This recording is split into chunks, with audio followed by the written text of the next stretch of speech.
Урматтуу төрага, урматтуу депутаттар, мен дагы ушул орчундуу маселени көтөрөйүн деп турамын.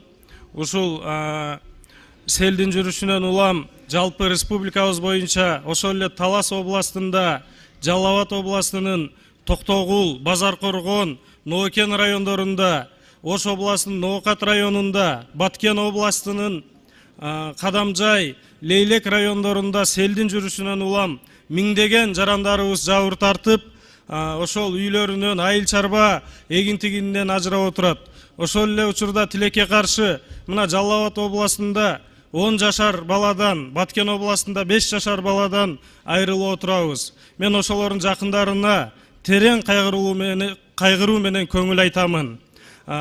Кыргыз мамлекети үчүн эч адамдын өмүрүнөн, ден соолугунан кымбат нерсе жок.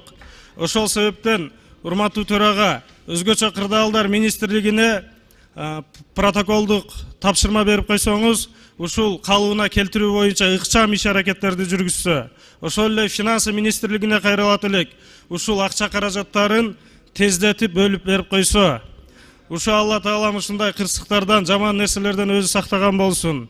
Урматтуу депутаттар, ушул элибиз кыйналып турганда, өкмөт өзүнүн колдоосун көрсөтүп атканда, мен сунуш кыламын.